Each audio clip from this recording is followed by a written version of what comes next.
हरे कृष्णा। ओम नमः शिवाय। मैं पुष्पा आप सबका स्वागत करती हूँ आपका अपने YouTube चैनल पुष्पा शर्मा हिंदी कहानियाँ में। आज हम सब पौष पुत्रदा एकादशी की व्रत कथा को श्रवण करेंगे। पौष पुत्रदा एकादशी का व्रत 10 जनवरी शुक्रवार को है। इसे बैकुंठ एकादशी भी कहते हैं। पौष पुत्रदा एकादशी का व्रत संतान प्राप्ति के लिए किया जाता है। जो लोग पुत्र की इच्छा रखते हैं उनको यह व्रत जरूर करना चाहिए। इस व्रत को करने से भगवान विष्णु की कृपा से सुयुग पुत्र और पुण्य मोक्ष की प्राप्ति होती है। इस बार पौष पुत्रदा एकादशी के दिन शुभ योग बन रहा है। भगवान विष्णु की पूजा करते समय आपको पौष पुत्रदा एकादशी की व्रत कथा को जरूर श्रवण करना चाहिए। तो चलिए हरि के चरणों का ध्यान करते हुए कथा को श्रवण करते हैं। धर्मराज युधिष्ठिर कहने लगे कि हे भगवान, आपने पौष कृष्ण एकादशी अर्थात सफला एकादशी का महात्म्य बताकर बड़ी कृपया की। अब आप कृपया करके मुझे पौष माह के शुक्ल पक्ष की एकादशी के विषय में भी बतलाइए। इस एकादशी का क्या नाम है तथा इसके व्रत का क्या विधान है, इसकी विधि क्या है, इसका व्रत करने से किस फल की प्राप्ति होती है और उसमें कौन से देवता का पूजन किया जाता है। कृपया यह सब विधान पूर्वक कहिए। भगवान श्री कृष्ण बोले, पौष माह के शुक्ल पक्ष में आने वाली इस एकादशी को पौष पुत्रदा एकादशी कहा जाता है। इसमें भी नारायण भगवान की पूजा की जाती है। विधि पूर्वक इस व्रत को करना चाहिए। इस चर और अचर संसार में पुत्रदा एकादशी के व्रत के समान दूसरा कोई व्रत नहीं है। इसके पुण्य से मनुष्य तपस्वी, विद्यमान और लक्ष्मीवान होता है। इसकी मैं एक कथा सुनाता हूँ, सो तुम ध्यान पूर्वक सुनो। भद्रावती नामक नगरी में सुकेतुमान नाम का एक राजा राज्य करता था। उसके कोई पुत्र नहीं था। उसकी स्त्री का नाम सवैया था। वह निपुत्री होने के कारण सदैव चिंतित रहा करती थी। राजा के पितर भी रो रो कर पिंड लिया करते थे और सोचा करते थे कि इसके बाद हमको कौन पिंड देगा। राजा को भाई, बांधव, धन, हाथी, घोड़े, राज्य और मंत्री इन सब में से किसी से भी संतोष नहीं होता था। वह सदैव यही विचार करता था कि मेरे मरने के बाद मुझको कौन पिंडदान करेगा। बिना पुत्र के पितरों और देवताओं का ऋण मैं कैसे चुका सकूंगा। जिस घर में पुत्र न हो उस घर में सदैव अंधेरा ही रहता है। इसलिए पुत्र उत्पत्ति के लिए प्रयत्न करना चाहिए। जिस मनुष्य ने पुत्र का मुख देखा है वह धन्य है। उसको इस लोक में यश और परलोक में शांति मिलती है, अर्थात उनके दोनों लोक सुधर जाते हैं। पूर्व जन्म के कर्म से ही इस जन्म में पुत्र, धन आदि प्राप्त होते हैं। राजा इसी प्रकार रात दिन चिंता में लगा रहता। एक समय तो राजा ने अपने शरीर को त्याग देने का निश्चय किया, परंतु आत्मघात को महापाप समझकर उसने ऐसा नहीं किया। एक दिन राजा ऐसे ही विचार करता हुआ अपने घोड़े पर चढ़कर वन को चल दिया तथा पक्षियों और वृक्षों को देखने लगा। उसने देखा कि वन में मृग, बाघ, सुअर, सिंह, बंदर, सर्प आदि सब भ्रमण कर रहे हैं। हाथी अपने बच्चों और हथनियों के बीच घूम रहा है। इस वन में कहीं तो गीदड़ अपने कर्कश स्वर में बोल रहे हैं, कहीं उल्लू ध्वनि कर रहे हैं। वन के दृश्यों को देखकर राजा सोच विचार में लग गया। इसी प्रकार आधा दिन बीत गया। वह सोचने लगा कि मैंने कई यज्ञ किए, ब्राह्मणों को स्वादिष्ट भोजन से तृप्त किया, फिर भी मुझको दुख प्राप्त हुआ। राजा प्यास के मारे अत्यंत दुखी हो गया और पानी की तलाश में इधर उधर फिरने लगा। थोड़ी दूरी पर राजा ने एक सरोवर देखा। उस सरोवर में कमल खिले थे तथा सारस, हंस, मगरमच्छ आदि विहार कर रहे थे। उस सरोवर के चारों तरफ मुनियों के आश्रम बने हुए थे। उसी समय राजा के दाहिने अंग फरकने लगे। राजा शुभ शकुन समझकर घोड़े से उतरकर मुनियों को दंडवत प्रणाम करके बैठ गया।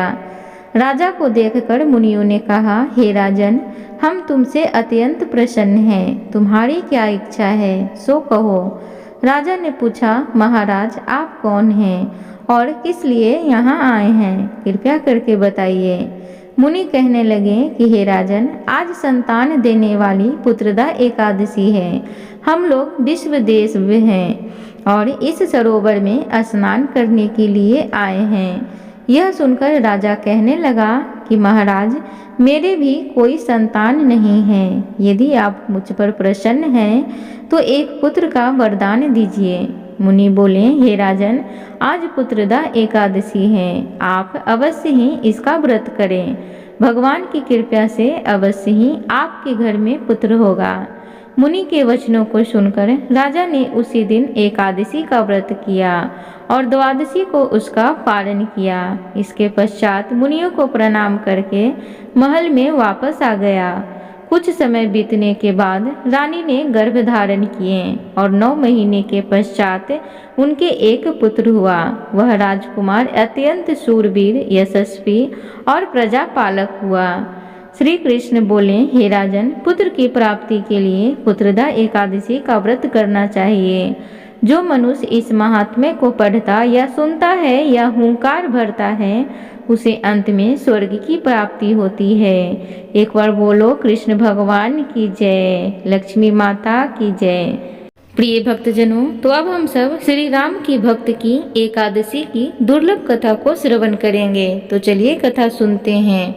एक आलसी लेकिन भोला भाला युवक था जिसका नाम था आनंद। दिन भर कोई काम नहीं करता, बस खाता ही रहता और सोता रहता। घर वालों ने कहा, चले जाओ, निकलो घर से, कोई काम धाम करते नहीं, बस पड़े रहते हो। वह घर से निकलकर यूं ही भटकते हुए एक आश्रम पहुंचा। वहां उसने देखा कि एक गुरुजी हैं। उसके शिष्य कोई काम नहीं करते, बस मंदिर की पूजा करते हैं। उसने मन में सोचा, यह बढ़िया है, कोई काम धाम नहीं, बस पूजा ही तो करना है। गुरुजी के पास जाकर पूछा, क्या मैं यहाँ रह सकता हूँ? गुरुजी ने बोला, हाँ, क्यों नहीं, लेकिन मैं कोई काम नहीं कर सकता हूँ गुरुजी।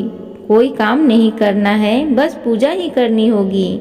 आनंद बोला, ठीक है, वह तो मैं कर ही लूँगा। अब आनंद महाराज आश्रम में रहने लगे। ना कोई काम, ना कोई धाम, बस सारा दिन खाते रहो और प्रभु भक्ति में भजन गाते रहो। महीना भर हो गया। फिर एक दिन एकादशी आई। उसने रसोई में जाकर देखा, खाने की कोई तैयारी नहीं थी। उसने गुरुजी से पूछा, आज खाना नहीं बनेगा क्या? गुरुजी ने कहा, नहीं, आज तो एकादशी है, तुम्हारा भी उपवास है। उसने कहा, नहीं, अगर हमने उपवास कर लिया तो कल का दिन ही नहीं देख पाएंगे। हम नहीं कर सकते उपवास, हमें तो भूख लगती है। आपने पहले क्यों नहीं बताया? गुरुजी ने कहा, ठीक है, तुम ना करो उपवास, पर खाना भी तुम्हारे लिए कोई नहीं बनाएगा, तुम खुद बना लो। मरता क्या न करता। गया रसोई में। गुरुजी फिर आए। देखो, अगर तुम खाना बना लो तो राम जी को भी भोग जरूर लगा देना और नदी के उस पार जाकर बना लो रसोई।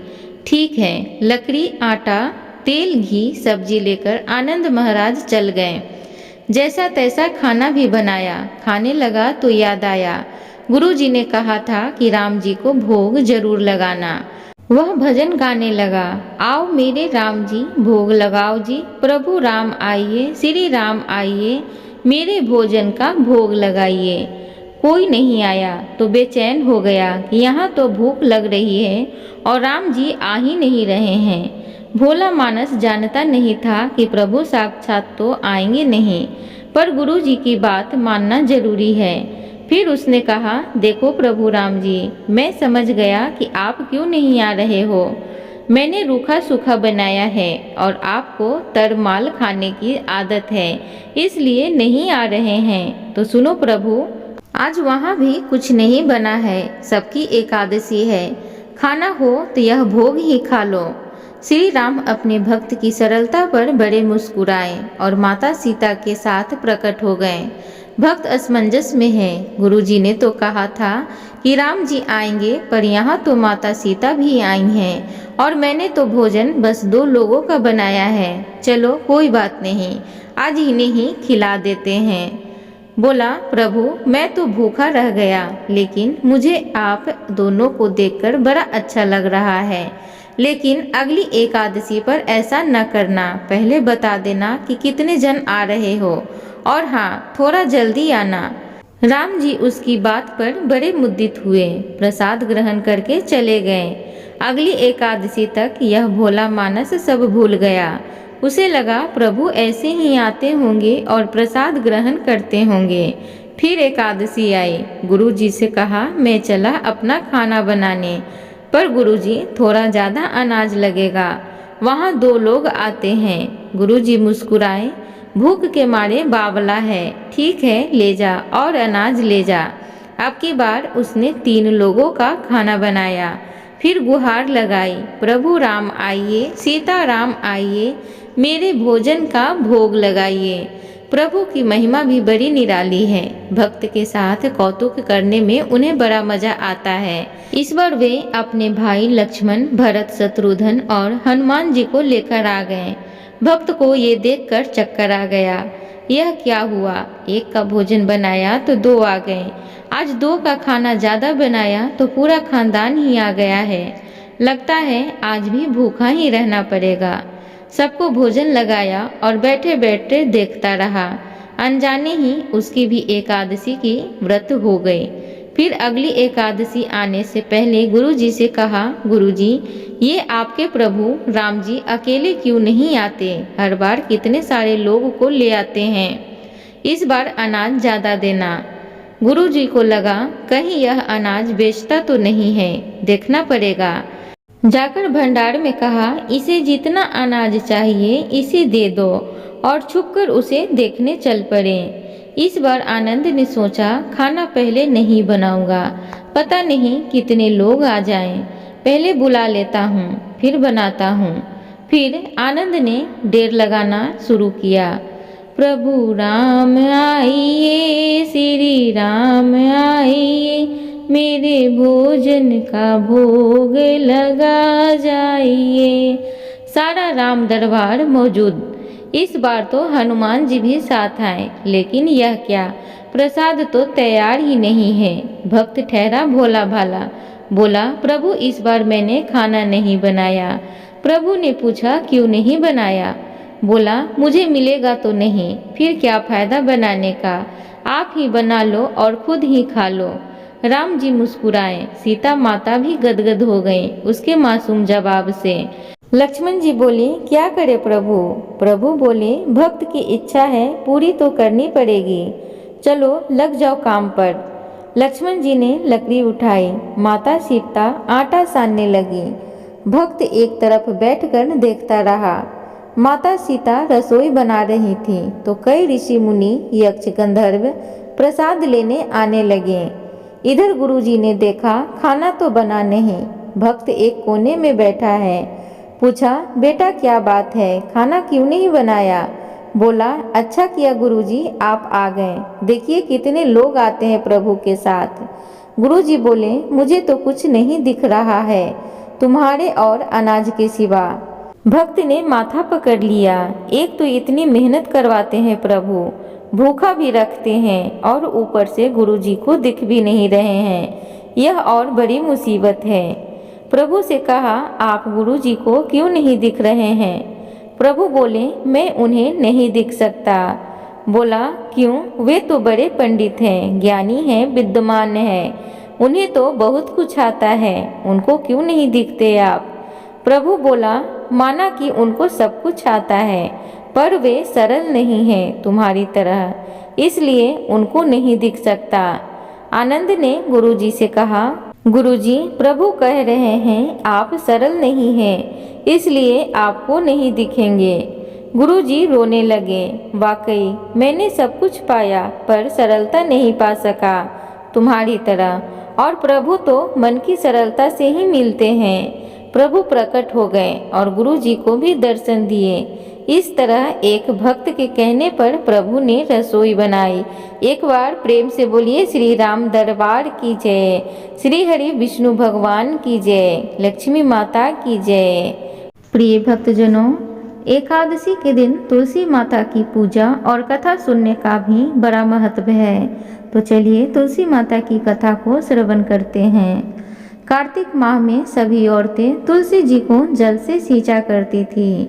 एक बुढ़िया भी थी जो कार्तिक माह में तुलसी को सींचने जाती थी, और जब वह जाती तो तुलसी माता से कहती कि हे तुलसी माता, सत की दाता, मैं तेरा बिडला सींचती हूँ, मुझे बहू दे, पीले रंग की धोती दे, मीठा ग्रास दे, बैकुंठ में वास दे, अच्छी मौत दे, चंदन की काठ दे, अच्छा राज दे, खाने को दाल भात दे, और 11 यानी एकादशी के दिन कृष्ण का कांधा दे।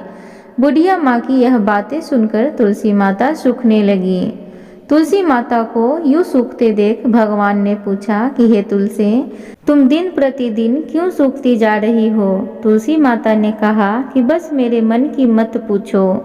भगवान ने कहा कि मैं नहीं पूछूंगा तो कौन पूछेगा? इस पर तुलसी माता कहती हैं कि एक बुढ़िया आती है और अपनी बात कहकर चली जाती है, मैं उसकी सभी बातें पूरी कर दूंगी, लेकिन कृष्ण का कांधा कहाँ से लाऊंगी? भगवान श्री कृष्ण बोले कि वह मरेगी तो अपने आप ही कांधा देने आऊँगा, तुम बुढ़िया माई से यह बात कह देना। इसके बाद बुढ़िया माई मर गई। बुढ़िया के मरने पर सारा गांव इकट्ठा हो गया और उसका अंतिम संस्कार आने पर उसे उठाने लगे, लेकिन वह बहुत भारी हो गई, जिससे उसकी अर्थी टस से मस नहीं हुई। सभी बोले कि यह तो बहुत संस्कारी थी, बहुत पूजा पाठ किया करती थी, कोई पाप नहीं किया, फिर भी यह इतनी भारी कैसे हो गई? बूढ़े ब्राह्मण के भेष में भगवान आए और कहने लगे कि यह भीड़ कैसी है? तब गांव वाले बोले कि एक बुढ़िया माई मर गई है और वह इतनी पापी थी कि उसकी अर्थी नहीं उठ रही है, बहुत भारी हो गई है। भगवान बोले कि मुझे इसके कान में कुछ कहने दो, फिर यह उठ जाएगी। भगवान बुढ़िया के पास गए और उसके कान में कहा कि माई, तू अपने मन की कर ले, पीताम्बर की धोती ले, मीठा ग्रास ले, बैकुंठ में बास ले, चटक की चाल ले, चंदन का काठ ले, झालर की झंकार ले, दाल भात का कौर ले और कृष्ण का कांधा ले। भगवान की सभी बातें सुनकर बुढ़िया माई हल्की हो गई। भगवान अपने कंधे पर उसे ले गए। बुढ़िया को मुक्ति मिल गई और वह बैकुंठ को चली गई। हे तुलसी माता, जैसे आपने उस बुढ़िया माई की मुक्ति दी, वैसे सभी की करना। जैसे भगवान ने उसे कांधा दिया, हमें भी देना। प्रिय भक्तजनों, तो इस प्रकार तुलसी माता की कथा थी। उम्मीद करूंगी आज की कथा आप सबको अच्छी लगी हो। तो कृपया चैनल को सब्सक्राइब करें, वीडियो को लाइक करें, कमेंट बॉक्स में ओम नमो भगवते वासुदेवाय जरूर लिखें। धन्यवाद।